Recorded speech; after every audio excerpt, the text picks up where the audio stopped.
Story 1.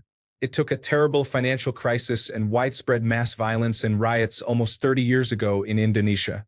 Story 2. The Philippines was under the rule of one person, Ferdinand Marcos, for 20 years, before he was removed from power with a demonstration by over 2 million people. The key factor was that the people gained the support of the military, and once the military took the opposing side, that was it. The beginning of the end was sparked by the assassination of a prominent critic and politician, after which elections were held, but they were rigged and manipulated. The voting commission technicians walked out in protest of deliberate manipulation, the Catholic Church got involved and condemned the elections, and the United States also did the same. Afterwards, there were civil disobedience and boycott campaigns, threats of military coups, and large involvement of the Catholic Church to call people to action to support demonstrations. People held their ground in the face of tanks and soldiers. This wasn't just standing around chanting. This was barricading, and nuns putting their bodies in front of guns. Story 3. Usually, people have to sacrifice thousands of their lives and endure years of economic hardship and brutality. They then wait for the impending implosion caused by inner power struggles.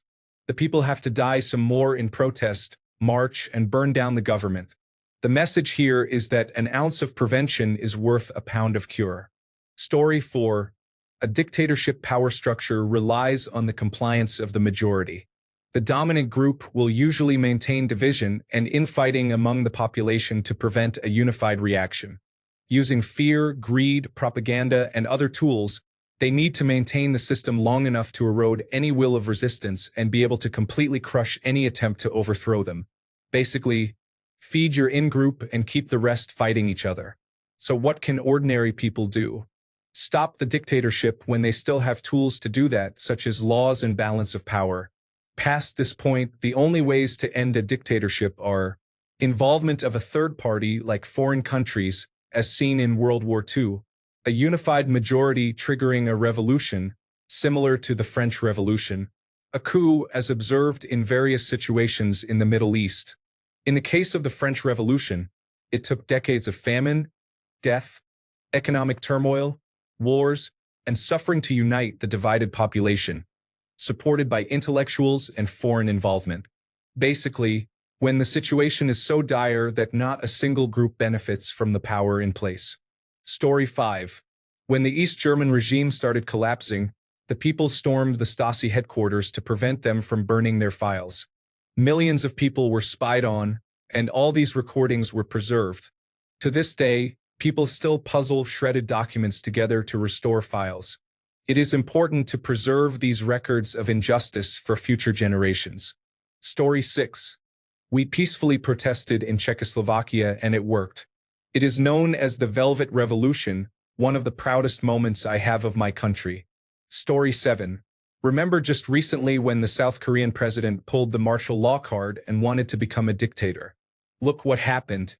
Before we dive into the next story, a big thank you for lending me your ears. And hey, don't forget to hit that subscribe button. It's just a click away. Story 8. There is a time when the operation of the machine becomes so odious, it makes you so sick at heart that you cannot take part.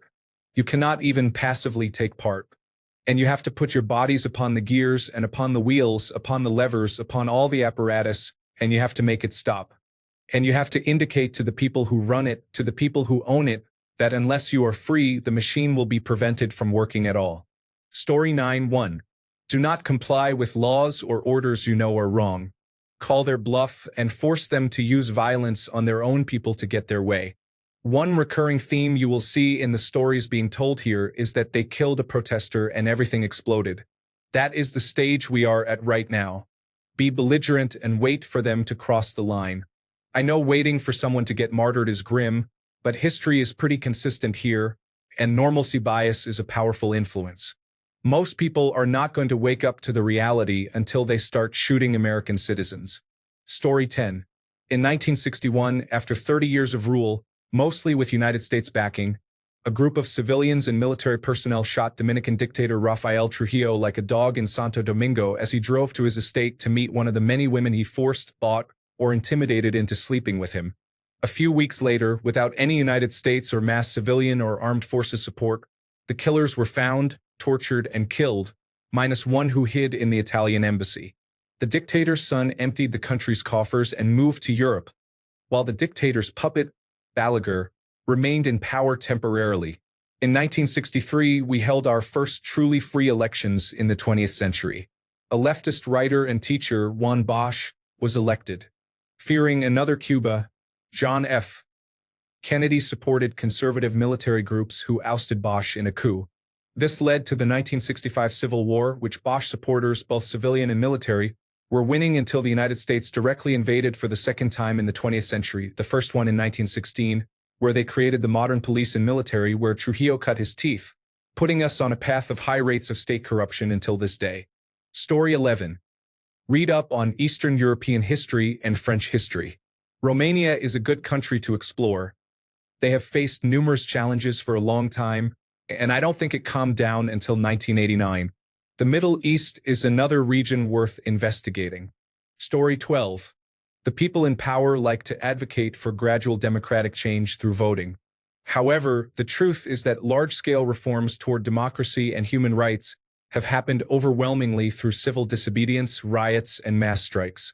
On the contrary, dictators often come to power through democratic elections in the first place. Elites like to tell us that an ordinary person is powerless, but actually, they are the only ones who can bring change. Those in power will not fight against their own. If they wanted to or could, they would already have done so. Those left are either also powerless or they know they would lose something if things changed. They might be aware that they would be gone too, or maybe they are hoping for their own chance with the next dictator. Go out there. Unionize. Go to the demonstrations. Go on strike. Be disobedient. Be a bad person. And don't worry, you will not be alone. In the end, you will win. Story 13. In Portugal, the army did it, but plenty of ordinary people worked behind the lines, so to speak. Musicians and other artists went into exile and released their protest songs and forbidden work from there. Though their work was forbidden, it was shared by many people in Portugal. Art, particularly protest songs, is seen as a very significant factor in the 1974 revolution. The main opposition was the Communist Party, and they worked clandestinely. Thousands of people were arrested for this. It did take almost 50 years, but there was always resistance from ordinary people. Story 14.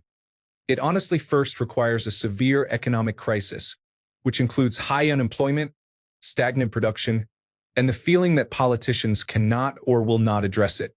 What comes next really depends. The Union of Soviet Socialist Republics and the Soviet bloc were in a bad economic situation in the late 1980s.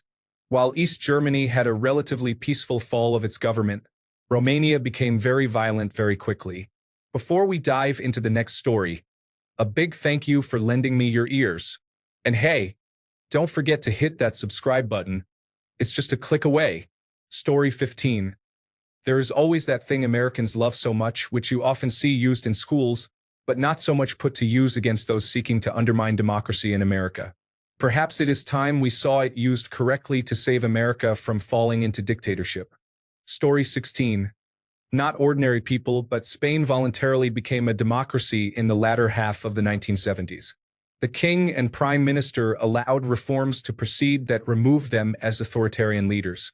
Story 17. I have lived in a few dictatorships. I hate to say it, but there is literally nothing you as an ordinary person can do. Only the military, whether internal or external, can decide to end a dictatorship. Whoever can summon the most violence decides how men and women will live their lives. That is it. There is no nuance to this rule, and there never will be. As a person, you can speak out, but if the dictatorship is the real deal, you will be liquidated. I know people who were. Your name will go into the records. Foreign newspapers and politicians might pick up the story, but they will forget about it later. Some will remember you personally. I still remember some of them, but in hindsight, I wish they had stayed quiet and lived. It was not worth dying for. They did not hasten the demise of the regime in any way. The regime falls when the military decides it is time for it to fall. Story 18. It always comes down to the military. If they are willing to shoot citizen protesters, then the dictator stays in power. Story 19. protest. Rebel. Peaceful or violent is your decision. In my opinion, the first step is to realize what supporting something means. Nowadays, people go online, see a protest, and say they support it, without ever noticing that supporting something doesn't mean that you're truly supporting it. Things that are not said won't be heard. Actions that are not taken won't have an impact on anything. Why does this have to be explained? Story 20. Here are a few helpful documents from the terrorism experts themselves. The Central Intelligence Agency. Central Intelligence Agency Manual on Trickery and Deception. Central Intelligence Agency Manual on Psychological Operations in Guerrilla Warfare. Central Intelligence Agency Guide to the Analysis of Insurgency. Central Intelligence Agency Simple Sabotage Field Manual. How to Be Annoying. United States Military Counterinsurgency Guide. You can play a fun game and see if you can recognize any that your country has used against you. Story 21. Well, South Korea recently shut that down quickly before it had a chance to become a dictatorship. I just think that not waiting and being at more of a disadvantage would probably be a good idea. Before we dive into the next story, a big thank you for lending me your ears. And hey, don't forget to hit that subscribe button. It's just a click away. Story 22. The Solidarity movement in Poland was instrumental in the collapse of communism, along with various other organizations throughout communist Europe. Story 23. Generally in America, we hid in forests and shot at royalists using guerrilla tactics. We also wrote and read a lot of pamphlets. Joining the Continental Army also worked. If you want practical advice for today's situation, assuming you are American, this is the entire reason we have the Second Amendment. It's pretty hard to either disarm or oppress an armed populace. The way Japan did it was by sending everyone with a sword to conquer Korea, despite their attempts. If you are not American, guerrilla tactics are still generally useful. However, I would recommend getting offline and doing your planning on paper with runners using a compartmentalized cell structure. Honestly, that applies to Americans too. You need to stay low profile, slowly build up resources, and then once you have an opportunity to strike, you hit the government in a single overwhelming wave, sort of like how the Syrian rebels took action. Story 24. Everyone talks about armed resistance, and that is definitely important. But during World War II, the Allies published a document with a lot of low-key resistance you can do. Do you work, call in sick, or do not show up? Do you have to show up?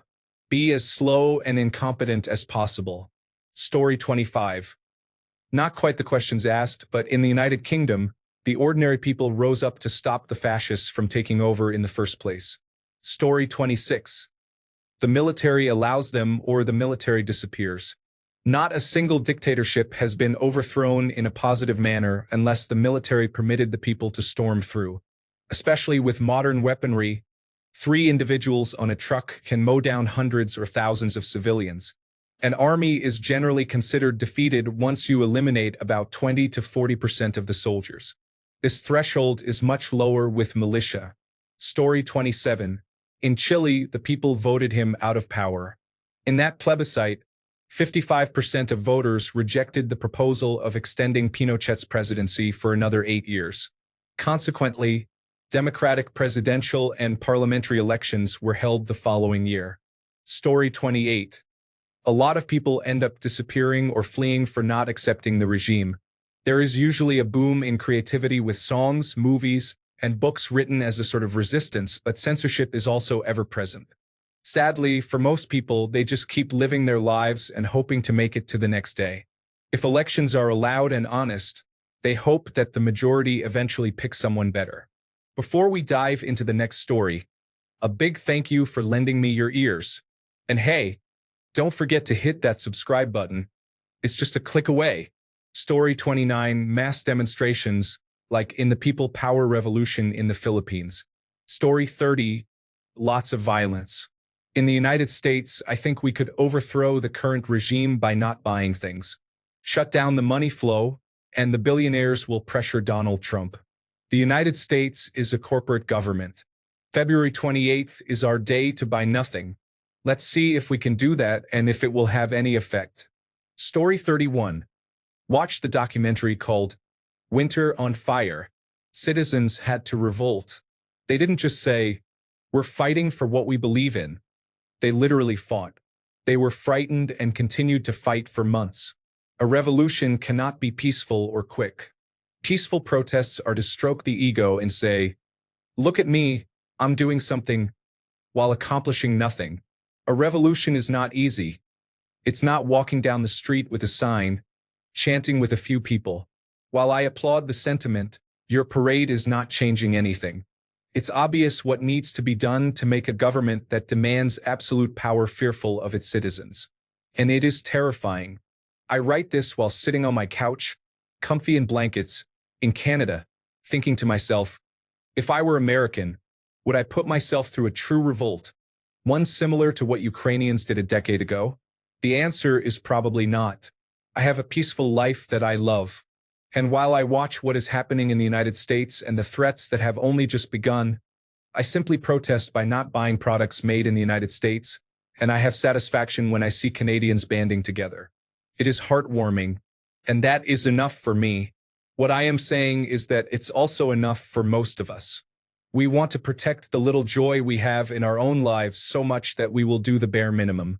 We will talk a lot about how in shock we are about any news regarding political figures or the current wars in Ukraine and Palestine and the political instabilities happening around the world. We will even write posts on social media, thinking, nobody is going to read this or care about it, yet we still post while doing nothing significant. So my answer to your question about what ordinary people did to help overthrow dictatorships in their country is this. They revolted, burned everything to the ground, and fought like their lives and freedom depended on it. Yes, Americans, your president would go into hiding immediately and wouldn't be able to get much work done while destroying the country and going fisticuffs with other nations. Story 32. It usually starts with the people getting angry, rioting, and general upheaval. Then soldiers and other government workers join in, and the last piece of the puzzle is usually the dictator's death along with all who allied themselves with that dictator. Story 33. I know the Central Intelligence Agency helped overthrow quite a few governments in Central America. Granted, they ended up installing new ones, but a little foreign help goes a long way. Story 34. We went against him. They were called partisans and killed that man Benito Mussolini and hung him like the pig he was. Story 35. I have no clue what the ordinary people can do against this these days. The technological disparity between the common people and the ruling class hasn't been this extreme in history. In most of history, we have been fighting each other with sharp objects or, more recently, relatively slow firearms. But now the elites have nuclear weapons and the modern equipment of the military, and the disadvantaged have nothing to counter that. Before we dive into the next story, a big thank you for lending me your ears. And hey, don't forget to hit that subscribe button. It's just a click away. Story 36.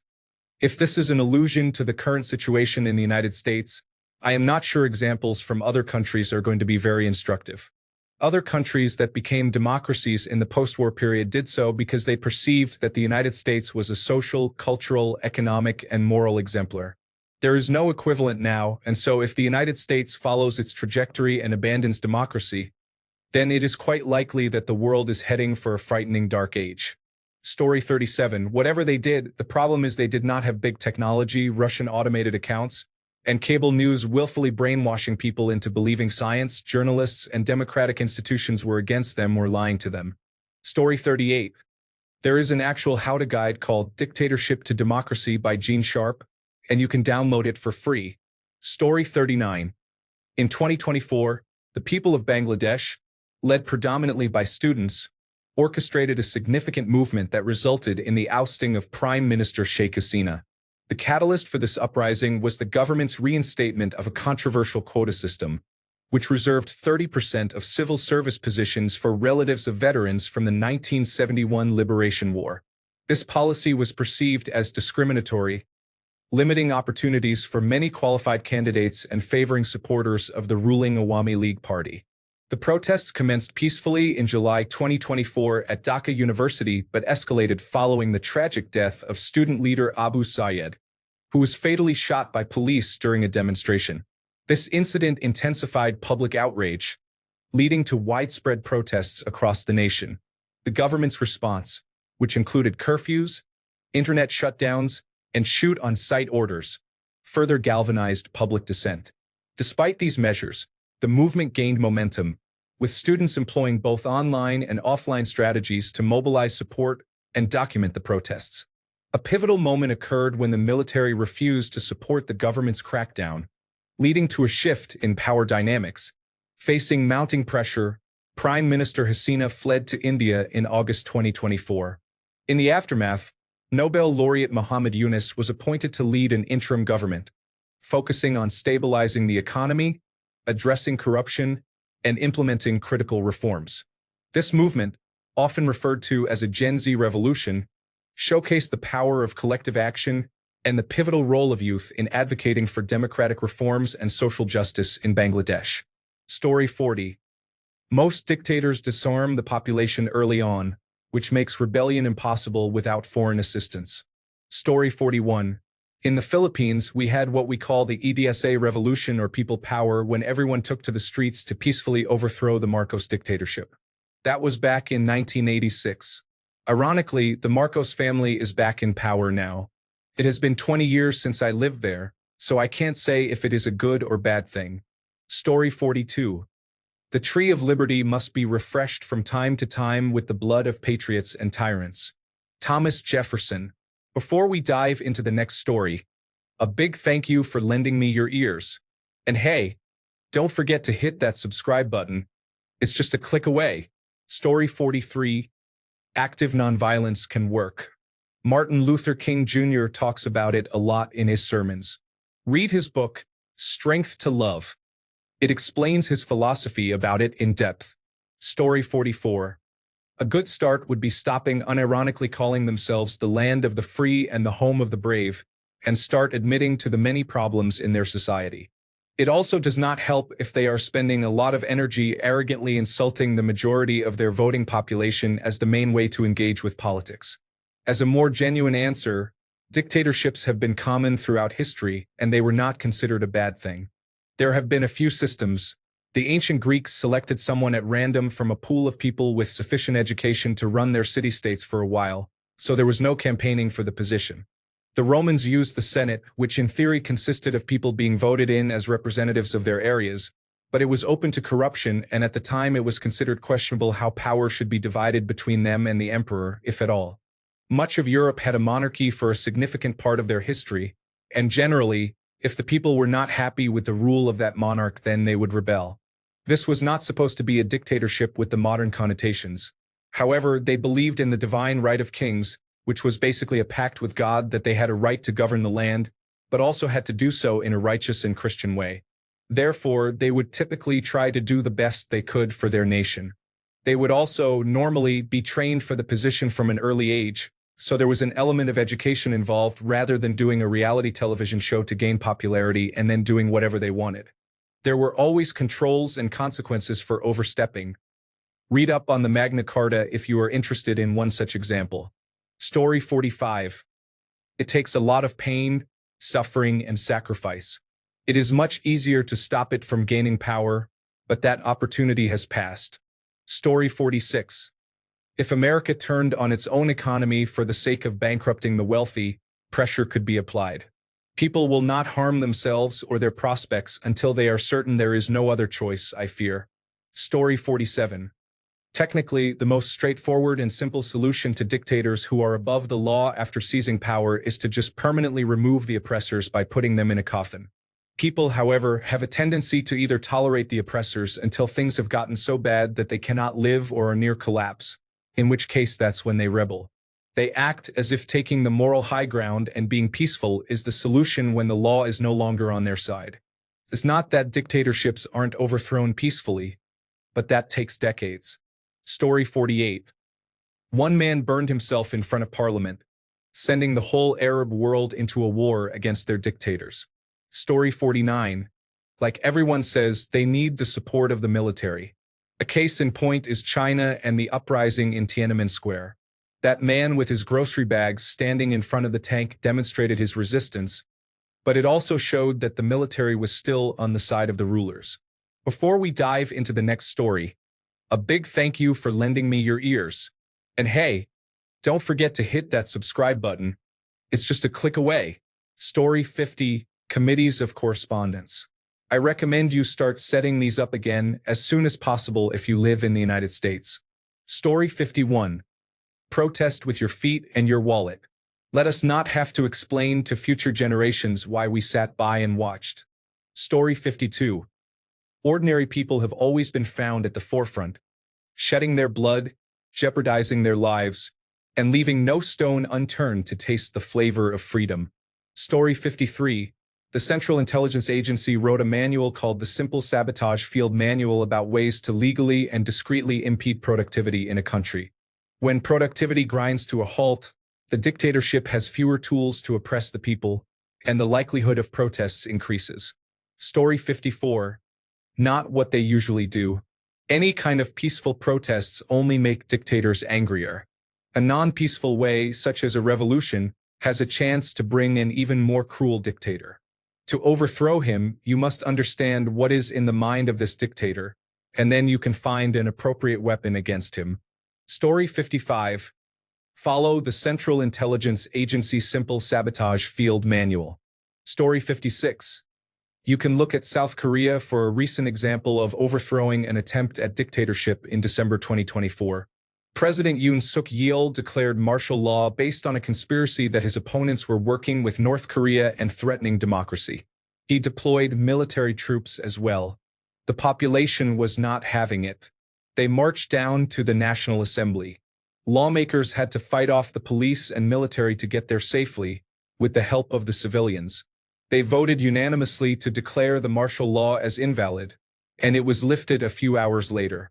They impeached the president and arrested him, along with many of his supporters, a few weeks later. Trials will start this week. There are other examples, of course, most of them ending with the government being overthrown by civil disobedience, and the dictator either exiled or outright killed. If you were asking if such a thing could happen in the United States, it will not. Not in these 4 years. A bit of a fun fact, in history there have been benevolent dictators. Yes, these people used absolute power for the benefit of the population as a whole. Lee Kuan Yew, Prime Minister of Singapore from 1959 to 1990, is apparently held in high regard by Singaporeans. He curtailed press freedom, imposed narrow limits on public protests, brought defamation lawsuits against opponents, and so on. And yet, he fostered social well-being within an illiberal democratic framework. How ironic. Before we dive into the next story, a big thank you for lending me your ears. And hey, don't forget to hit that subscribe button. It's just a click away. Story 57. For decades, Americans have said it is okay for foreign invaders in the United States to overthrow dictators. Just repeat that, calling for other militaries to bomb the United States. Surely, the citizens would be happier to no longer live under dictators.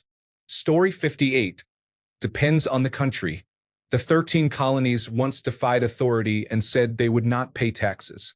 That was quite effective. The French have their own methods of protest, which are also effective. China has been known to create new territories that effectively become part of its state. It's quite remarkable. Story 59, you have to go to the seat of government in massive numbers and refuse to leave until they cave to a single binary demand. So in this instance, ideally 2 million people would be gathered in Washington, D.C. with the understanding they are not leaving until he rescinds that executive order or resigns. Story 60, stop working, take it to the streets. You must suffer to make them suffer. Burn flags, get arrested. The jails and prisons need to be full of protesters. Highways closed by truckers, state buildings surrounded with cars and trucks. Let the air out of the tires. Money needs to stop flowing. Story 61. You're going to dislike hearing this, but the answer isn't complained on Reddit and praised the Democratic Party for almost winning. Story 62. They made signs and protested peacefully. Just kidding. They started hanging people from light poles and bridges. Story 63. Called them Nazis and encouraged unchecked government spending. They also pushed for censorship and to follow the lead of international unelected bureaucrats. Before we dive into the next story, a big thank you for lending me your ears. And hey, don't forget to hit that subscribe button. It's just a click away. Story 64. Ordinary people have always been found at the forefront, shedding their blood, jeopardizing their lives, and leaving no stone unturned to taste the flavor of freedom. Story 65. Historically, dictators do not concede defeat or simply go away. They are deposed in a violent revolution. Most of the time, that ends with them dead or captured. However, on some occasions, they manage to escape and live in exile, as we saw with Idi Amin in Uganda. In most cases, those revolutions did not occur until conditions for the public became so intolerable that they had nothing left to lose. In other cases, the dictator made horrendously poor decisions that turned the people, allies, and most importantly, the military against him. It really depends on the country, the culture, and the circumstances. However, more often than not, violent revolutions tend to upend most dictators. Story 66. Protests and strikes, large-scale demonstrations, and work stoppages put pressure on the regime and show collective strength. Story 67. I am Japanese, but I am not very good at history, so I only remember the Showa era. I cannot think of dictators. I can think of emperors like Meiji, for example, but dictators are not my strong point. I think Shinzo Abe was somewhat controversial because of his relationship with the Unification Church. My friend knows someone who was scammed by them and lost a lot of money. Story 68. Actually fight for what they believe in. The government does not care about peaceful protests. They care about production halting and cities being razed. If the military has ethical leaders, they will refuse to do the dirty work that is clearly opposed by the masses. In short, government officials act the way they do because there is security backing them, including the National Guard, Reserve, active duty, and local police forces. This is also the reason they display bravado toward foreign countries. If they said, "Invade Canada now," and the military said no, that would be a tipping point. Story 69. You are confusing ordinary people with soldiers. Ordinary people just post on social media. This is not aimed at you for asking a question. I am actually being genuine. Story 70. Sadly, the correct answer will likely be removed for supposedly inciting violence, despite it being the truth. Before we dive into the next story, a big thank you for lending me your ears. And hey, don't forget to hit that subscribe button. It's just a click away. Story 71. Reading all these comments like, "Violence is the answer," makes me wonder if Reddit is starting to become a breeding ground for extremism. Story 72. We fled and fought for our enemies. It's much easier now, though, since the current dictatorship has turned all but 3 countries into enemies. Story 73. They protested, they fought, and many of them died. You can vote your way into a dictatorship, but the only vote that can get you back out comes in 5.56 and 7.62. Story 74. It is always impressive how everyday people can make a difference in these kinds of struggles. From organizing protests to spreading information and creating underground networks, ordinary individuals often find creative ways to push back. History is full of these unsung heroes. Story 75. In the Baltic states, people held hands and sang. Story 76. Not a dictatorship, but a monarchy. In Nepal, we just protested for 11 days. There was a civil war beforehand, but the protest in the capital city was the final push, and the king peacefully returned power to the people. However, it turns out that the people who came to power afterward were more corrupt, and nothing significantly changed except that the people became more literate about politics. Maybe there is also a significant role for digital technology. Story 77. General strikes. Trump's America is run by and holds allegiance to billionaires. Hit them where it hurts their wallets. They need us much more than we need them. Before we dive into the next story, a big thank you for lending me your ears. And hey, don't forget to hit that subscribe button. It's just a click away. Story 78. It was a while ago, but they ate the Prime Minister and his brother in the Netherlands. They definitely had an impact. Story 79. Taking It to the Streets worked for France and is my favorite Doobie Brothers song. Even in Seoul, South Korea recently, people of all ages were very upset. And it was like 2 a.m.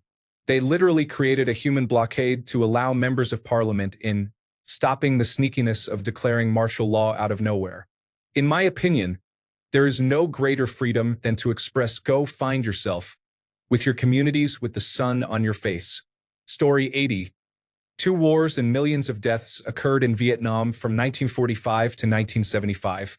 This was followed by another type of dictatorship, which, after the French, was at least a dictatorship by our own people. Story 81. I don't think ordinary people can do this until a good leader or a group of leaders comes, unites them, and leads them to a revolution. Story 82. In England and the wider British Isles and Ireland, we had to wait for the religious zealot and betrayer of the revolution, Oliver Cromwell, to die, creating a chaotic power struggle with his weak son at the center. This led to one general concerned with his position marching his army from Scotland to London and inviting the king back. The previous administration was so unpopular that he faced no resistance in doing so. This did just replace one dictator with another slightly more malleable dictator. But after decades and decades of parliament wearing the institution of the monarchy down to basically a figurehead with bribes and threats, we became free of kings as dictators. Not as exciting as other countries, but interesting enough when you get into the details. Story 83. Watch Winter on Fire. Ukraine did it, only to be invaded by another dictator who disrupted his plans, then to be blindsided by another aspiring dictator. Story 84. First, you need a country ruled by a dictator. Then, you have to be charismatic enough to gain support and survive long enough to stage a coup. But since I am guessing you are American, there is no dictator for you to overthrow. Before we dive into the next story, a big thank you for lending me your ears. And hey, don't forget to hit that subscribe button. It's just a click away. Story 85. Comparisons to small, underdeveloped countries like the Philippines or modern authoritarian regimes in other nations are not worthwhile or accurate comparisons when discussing the United States. The closest historical analog to the United States' current progression is ancient Rome, the only widespread, centralized, state-based superpower in Western history prior to the United States itself.